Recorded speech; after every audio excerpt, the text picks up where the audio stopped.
Hello students, आज हम करने वाले हैं यूनिट थर्ड स्टार्ट, जिसमें हम करने वाले हैं phase rule and phase diagram for two miscible component system.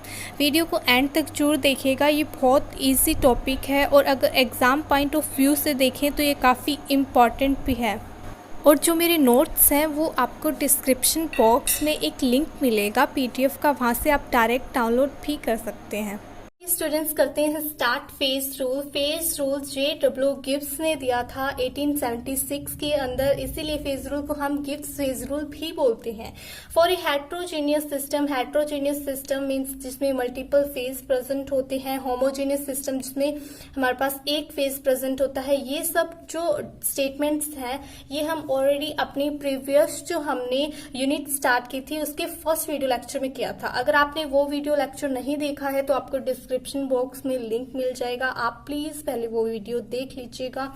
For a heterogeneous system in equilibrium at a definite temperature and pressure, the number of degree of freedom is greater than the difference in the number of components and the number of phases by 2, providing the equilibrium is not influenced by external effects such as gravity, magnetic forces, surface tension, कि किसी भी heterogeneous system में जहाँ पे equilibrium present है, that is हमारे पास at a definite temperature and pressure, जो number of degrees of freedom होंगे वो ग्रेटर देन होंगे, मींस ज्यादा होंगे किससे, the difference in the number of components and the number of phases by 2, providing the equilibrium is not influenced by external effects जैसे कि gravity, magnetic forces, surface tensions etcetera.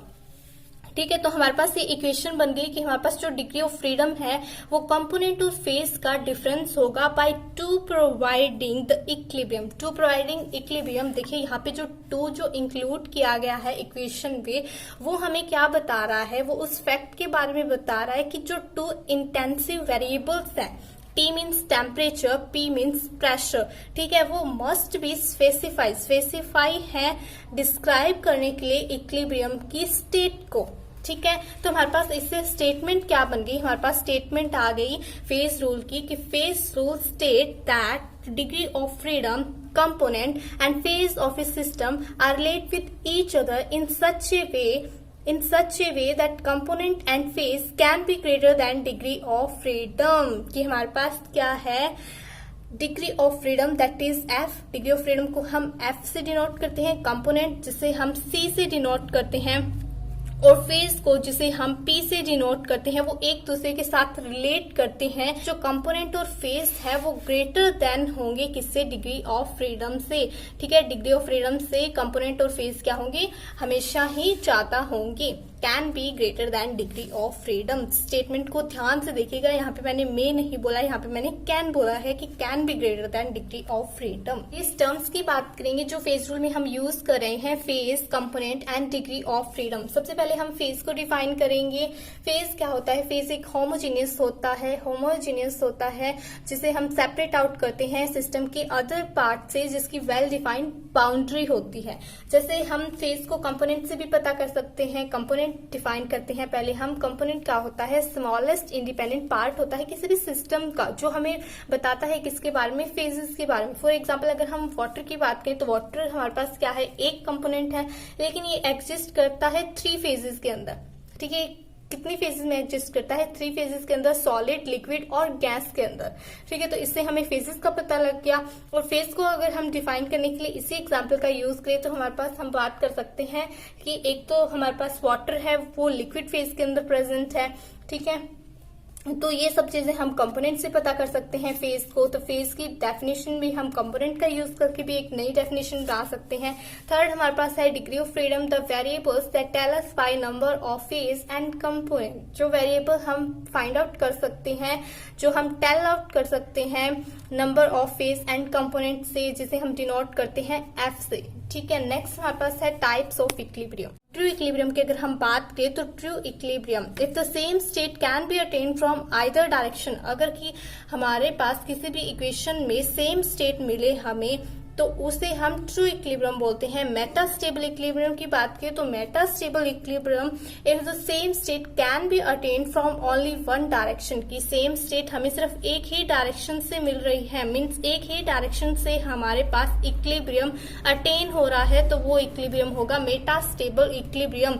अगर हमारे पास एक से ज्यादा डायरेक्शन से इक्विलिब्रियम अटेन होता अगर हमें दिखाई दे तो उस इक्विलिब्रियम को हम ट्रू इक्विलिब्रियम बोलते हैं। Unstable equilibrium if the same state not be attain from either direction, अगर हमारे पास कोई भी डायरेक्शन से सेम स्टेट अटेन नहीं हो रही है तो उस इक्विलिब्रियम को हम अनस्टेबल इक्विलिब्रियम बोलते हैं। नेक्स्ट हमारे पास फेज रूल की डेरिवेशन है कि कैसे हम फेज रूल को ड्राइव कर सकते हैं। सबसे पहले हम कंसीडर करेंगे एक हेट्रोजेनियस सिस्टम जिसमें हमारे पास कंपोनेंट्स हैं वो डिस्ट्रीब्यूट किए गए हैं अमंग पी फेजेस के अंदर। P phases P1, P2, P3 से लेकर P तक, मीन्स P तक, ठीक है। जो फेज है वो क्या है, P फेजेस तक है हमारे पास। ऑल्सो लेट UI क्या है, केमिकल रिएक्शन, ठीक है। नंबर ऑफ केमिकल रिएक्शंस जो है वो UI है। कंपोनेंट्स यहाँ पे है, फेज 1 के लिए कंपोनेंट्स ये हैं, फेज 2 के लिए कंपोनेंट्स ये हैं, ऐसे ही हमारे पास चलते रहेंगे फेजेस, और Pth फेज के लिए कंपोनेंट्स ये हैं, ठीक है। तो फिगर 1 में हमने डिस्ट्रीब्यूट कर दिया सी कंपोनेंट्स को किसमें, फेजेस के अंदर। अब अगर हम इंडिपेंडेंट कंसंट्रेशन वेरिएबल्स देखें एक फेज के लिए in respect to C components, ठीक है। अगर हम एक फेज के लिए इंडिपेंडेंट कंसंट्रेशन देखें वेरिएबल्स की तो हमारे पास वन फेज के लिए in respect to C components क्या हो जाएगी, C-1 यही होगी। अगर हम इंडिपेंडेंट कंसंट्रेशन वेरिएबल्स देखें पी फेज के लिए in respect to C components, means हमारे पास एक फेज के लिए अगर हम देखेंगे कंसंट्रेशन तो वो क्या होगी, C-1 यही होगी। अगर मान लीजिए हमारे पास टोटल कंसंट्रेशन C है, ठीक है, टोटल कंसंट्रेशन C है और हम एक फेज के लिए देख रहे हैं तो वो C-1 होगी, ठीक है। अगर हम ये एक फेज के लिए देखिए तो इसे अगर हम पी फेजेस के लिए देखेंगे तो हम जो Pth फेज है या फिर पी फेजेस है उनसे मल्टीप्लाई करा देंगे, तो ये हमारे पास क्या है, पी फेजेस के लिए आ गई। अब हम total number of independent variables की बात करेंगे तो total number of independent variables, गौर कीजिएगा कि जो 2 है वो ऐड हो जाएगा इसमें। कैसे, क्योंकि जो 2 है वो हमने टेम्परेचर और प्रेशर के लिए स्टैंड किया था जब हमने फेज रूल की स्टेटमेंट को पढ़ा था, ठीक है। To find number of equations of equilibrium, अगर अब हम इक्वेशंस को फाइंड करें तो हमारे पास फर्स्ट कंपोनेंट के लिए क्या होगी, U1A, U1B, U1 से लेकर N तक, ठीक है। फॉर C कंपोनेंट की अगर हम बात करें तो यहाँ पे 1 की जगह क्या आ जाएगा, C कंपोनेंट्स आ जाएंगे, ठीक है, ये भी N तक होंगे हमारे पास। For each component the relation for P phase is P-1। अगर हम हर कंपोनेंट का रिलेशन देखें किसके लिए, P फेज के लिए, हर एक जो कंपोनेंट है उसका देखें अगर हम फेज के साथ रिलेशन P फेज के साथ तो वो हमारे पास क्या हो जाएगा, P-1 हो जाएगा, ठीक है। हर एक की बात करें हम तो अगर C कंपोनेंट का अगर हम रिलेशन P फेजेस के लिए देखें तो वो क्या हो जाएगा, C मल्टीप्लाई करा देंगे हम P-1 से। टोटल इंडिपेंडेंट इक्वेशन अगर हम देखें तो वो क्या हो जाएगी हमारे पास, C-P-1, C मल्टीप्लाई में पड़ा है P-1 के। अब हम डिग्री ऑफ फ्रीडम को देखते हैं कि डिग्री ऑफ फ्रीडम एक्चुअली में क्या होता है। Degree of freedom total number of independent variables minus में टोटल नंबर ऑफ इंडिपेंडेंट जो इक्वेशंस हैं जिनको हमने R से डिनोट किया है, ठीक है, उसका हमारे पास क्या है, जो हमारे पास क्या है, सब्ट्रैक्शन होता है या डिफरेंस होता है। जो total number of independent variables है जिनको हमने एस से डिनोट किया है और total number of independent equations जिसको हमने आर से डिनोट किया है उनका डिफरेंस होता है। तो यहाँ पे हम जो हमने total number of independent variables निकाले थे वो लिख देते हैं और यहाँ पे हम क्या है जो इंडिपेंडेंट इक्वेशंस निकाले हैं हमने अभी ऊपर जस्ट ये देखिए टोटल इंडिपेंडेंट ऑफ इक्वेशंस, उनका अगर हम डिफरेंस निकालेंगे तो हमारे पास हमें मिलेगा -p + c + 2 is equals to c - p + 2 जो हमारे पास क्या बन गई, यही तो हमारे पास गिब्स फेज रूल की इक्वेशन थी। ठीक है, बहुत ही छोटी सी डेरिवेशन है और ये बहुत ही काफी ही इजी जो डेरिवेशन है और इजीली हम इसे कर सकते हैं। तो फेज डायग्राम की बात करेंगे। हमारा अब नेक्स्ट जो टॉपिक है वो फेज डायग्राम होगा। मिसिबल जो लिक्विड्स हैं उनकी बात करेंगे हम। सबसे पहले हम जान लेते हैं फेज डायग्राम होता क्या है। फेज डायग्राम एक ग्राफिकल रिप्रेजेंटेशन है जो हमें कंडीशंस देती है टेम्परेचर और प्रेशर की, under which the various phases are capable of stable existence and transfer into various phase. तो इस तरह हमारे पास क्या है, रिलेशन बनता है सॉलिड, लिक्विड और गैसियस स्टेट्स के बीच में किसी भी गिवन सब्सटेंस के लिए। और हमारे पास जो टेम्परेचर और प्रेशर है उनको भी हम समराइज करते हैं सिंगल ग्राफ के द्वारा। ठीक है, तो जो हमारे पास डायग्राम उसके बाद जो ऑब्टेन होता है डायग्राम हमारे पास, वो हमें इक्विलिब्रियम की कंडीशंस देता है, giving the condition of equilibrium between various phases of a system. Complete system की हमारे पास क्या है, कंडीशन से जो ऑब्टेन होता है डायग्राम, उसे हम फेज डायग्राम बोलते हैं। ठीक है, अब हम लेड सिल्वर सिस्टम के लिए फेज डायग्राम देखेंगे। ये हमारे पास 2 कंपोनेंट सिस्टम है जो कंसिस्ट कर रहा है 2 कंपोनेंट्स, एक तो जिसमें लेड है और एक जिसमें सिल्वर है।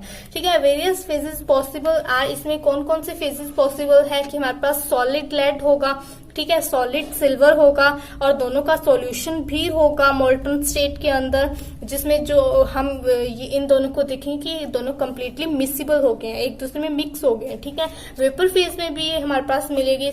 Since small changes of pressure have negligible effect on the equilibrium existing between lead and silver in the solid state or in the molten state, so we can use the reduced phase rule equation। अब यहाँ पे हम बात करेंगे phase rule equation, जो कि reduced phase rule equation है। reduced phase rule की यहाँ पे अगर हमारे पास जो हम लेड और सिल्वर जो डायग्राम की बात कर रहे हैं फेज डायग्राम की, उसमें हमारे पास प्रेशर का कोई भी इफेक्ट नहीं पड़ रहा है। जो भी इफेक्ट पड़ रहा है वो बिल्कुल नेग्लिजिबल है, बिल्कुल पॉइंट्स में हमारे पास प्रेशर का इफेक्ट पड़ रहा है।